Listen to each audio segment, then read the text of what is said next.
The Beginning After the End est une série captivante qui explore les thèmes du pouvoir, de la responsabilité et du développement personnel. Le chapitre 89, intitulé « La réticence d'une volonté », plonge profondément dans les luttes internes auxquelles sont confrontés les personnages en se concentrant particulièrement sur la volonté et ses défis. Arthur Leigh-Win, le protagoniste, est connu pour sa force et sa détermination. Dans ce chapitre, ses interactions avec Tessia révèlent beaucoup de choses sur son caractère et son approche face aux défis. Tessia, d'autre part, fait face à sa propre tourmente intérieure, notamment en ce qui concerne le contrôle de la volonté de la bête qui sommeille en elle. La décision de rendre visite à Rhenia marque un tournant, laissant entrevoir des développements futurs cruciaux pour la croissance des personnages et la progression de l'histoire. Arthur Leigh-Win est le personnage central de The Beginning After the End. C'est un roi réincarné qui a conservé les souvenirs et les pouvoirs de sa vie passée.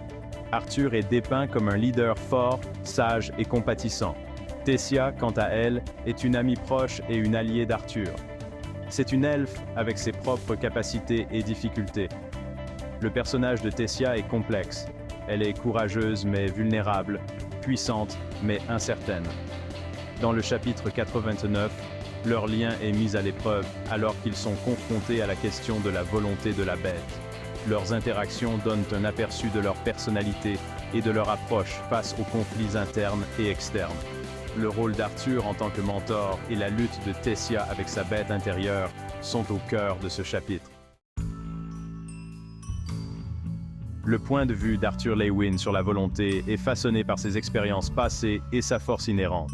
Il croit que le vrai pouvoir vient de l'intérieur et que contrôler ses propres démons intérieurs est crucial pour grandir.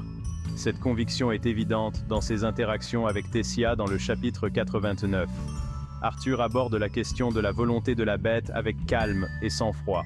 Il comprend la gravité de la situation, mais reste confiant dans la capacité de Tessia à surmonter ses difficultés. Son soutien à Tessia est inébranlable, reflétant sa croyance au pouvoir de la volonté et de la détermination. La perspective d'Arthur ne concerne pas seulement la force, mais aussi la résilience. Il sait que la volonté ne consiste pas seulement à surmonter les défis, mais aussi à les endurer. C'est une leçon qu'il essaie de transmettre à Tessia, en soulignant l'importance de la patience et de la persévérance. La lutte de Tessia contre la volonté de la bête est un thème central du chapitre 89.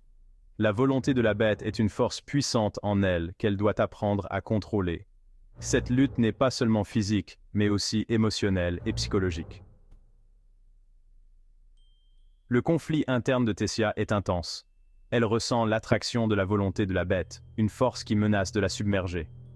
Cette lutte est un test de sa volonté et de sa capacité à garder le contrôle de son propre esprit et de son corps. Le soutien d'Arthur est crucial pour Tessia pendant cette période. Sa présence calme et encourageante l'aide à naviguer dans la tourmente qu'elle ressent. Surmonter la volonté de la bête ne demande pas seulement de la force, mais aussi une profonde compréhension d'elle-même et de ses propres capacités. Section 5. La nature de la volonté de la bête. La volonté de la bête est une force complexe et redoutable à l'intérieur de Tessia. Ce n'est pas seulement une source de pouvoir, mais aussi une source potentielle de destruction. Comprendre la nature de la volonté de la bête est crucial pour que Tessia la contrôle efficacement. La volonté de la bête est dépeinte comme une force primitive, qui puise dans les parties les plus profondes et les plus sombres de la psyché de Tessia. C'est une représentation de ses peurs, de sa colère et de ses insécurités. Contrôler la volonté de la bête oblige Tessia à affronter ces aspects d'elle-même. Les conseils d'Arthur aident Tessia à comprendre la nature de la volonté de la bête. Cette lutte est une partie cruciale du développement de son personnage et ajoute de la profondeur à son parcours. Section 6. Conflit interne, la tourmente émotionnelle de Tessia. Le conflit interne de Tessia est un aspect important du chapitre 89. Sa lutte contre la volonté de la bête n'est pas seulement une bataille de force, mais aussi une bataille d'émotions. Tessia ressent un profond sentiment de peur et d'incertitude alors qu'elle affronte la volonté de la bête. Cette peur ne concerne pas seulement le pouvoir de la volonté de la bête, mais aussi sa propre capacité à la contrôler.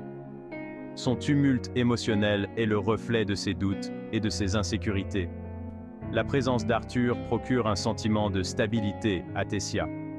Son comportement calme et rassurant l'aide à gérer ses émotions. Le conflit interne de Tessia est un voyage de découverte de soi qui l'oblige à affronter ses peurs les plus profondes. Section 7. Comparaison avec le virus Drakens. La volonté de la bête est comparée au virus Drakens dans le chapitre 89. Cette comparaison ajoute une autre couche de complexité au récit et met en évidence les défis auxquels Tessia est confrontée. La volonté de la bête et le virus Drakens représentent tous deux des forces difficiles à contrôler. Le virus Drakens est décrit comme une force puissante et destructrice. C'est un virus qui affecte l'esprit et le corps, ce qui le rend difficile à contrôler. Arthur établit cette comparaison pour aider Tessia à comprendre la nature de sa lutte. Il explique que, tout comme le virus Drakens, la volonté de la bête est une force qui peut être contrôlée avec la bonne approche. Cette comparaison aide Tessia à acquérir une nouvelle perspective sur sa lutte. Section 8. Le soutien et les conseils d'Arthur. Le soutien et les conseils d'Arthur sont cruciaux pour Tessia dans le chapitre 89. Son rôle de mentor et d'ami fournit à Tessia la force et les encouragements dont elle a besoin pour faire face à ses difficultés. La présence calme et rassurante d'Arthur est une source de stabilité pour Tessia. L'approche d'Arthur face à la volonté de la bête est empreinte de compréhension et de patience. Il croit en la capacité de Tessia à contrôler la volonté de la bête et lui fournit les conseils dont elle a besoin pour y parvenir. Son soutien est indéfectible, reflétant sa croyance au pouvoir de la volonté et de la détermination. Les conseils d'Arthur ne consistent pas seulement à apporter des solutions, mais aussi à aider Tessia à comprendre sa propre force. Il l'encourage à regarder en elle-même et à trouver la volonté de surmonter ses difficultés. Section 9. L'importance de la lutte de Tessia. La lutte de Tessia contre la volonté de la bête est significative pour plusieurs raisons. C'est un test de sa volonté et de sa résilience, la mettant au défi de dépasser ses limites. La volonté de la bête représente plus qu'un simple défi physique pour Tessia. C'est une manifestation de ses peurs, de ses doutes et de ses insécurités. La surmonter oblige Tessia à affronter ces aspects d'elle-même et à trouver la force en elle. Le soutien d'Arthur est crucial pour Tessia pendant cette période. Ses conseils et ses encouragements l'aident à naviguer dans son conflit interne et à trouver la force de surmonter la volonté de la bête. L'importance de la lutte de Tessia réside dans son impact sur le développement de son personnage. Section 10. La prochaine visite à Rhynja. La décision de rendre visite à Rhynja marque un tournant dans le chapitre 89. Rhynja est une figure sage et puissante qui peut fournir des conseils et un soutien cruciaux à Tessia. Cette visite est significative pour plusieurs raisons et laisse entrevoir des développements futurs dans le récit. La sagesse et l'expérience de Rhynja sont cruciales pour le voyage de Tessia. Elle peut fournir les conseils et le soutien dont Tessia a besoin pour contrôler la volonté de la bête.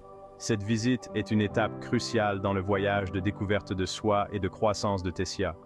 La décision d'Arthur d'emmener Tessia à Rhynja reflète sa conviction de l'importance de rechercher des conseils et du soutien. La prochaine visite à Rhynja est un moment important dans le récit. Section 11. Conclusion. La voie à suivre. Le chapitre 89 de The Beginning After the End, intitulé « La réticence d'une volonté », est un récit riche et complexe qui explore les thèmes de la volonté et de la lutte intérieure. Le chapitre plonge profondément dans les luttes des personnages, en se concentrant particulièrement sur la bataille de Tessia contre la volonté de la bête. Le soutien et les conseils d'Arthur sont cruciaux pour Tessia pendant cette période. Leur lien est un thème central de ce chapitre, ajoutant de la profondeur à leurs personnages et au récit. La comparaison entre la volonté de la bête et le virus Drakens ajoute une autre couche de complexité au récit. La décision de rendre visite à Rhynnia marque un tournant, laissant entrevoir des développements futurs cruciaux pour la croissance de Tessia et la progression globale de l'histoire. Les thèmes de la volonté et de la résilience sont au cœur de ce chapitre, ce qui en fait un moment important de l'histoire.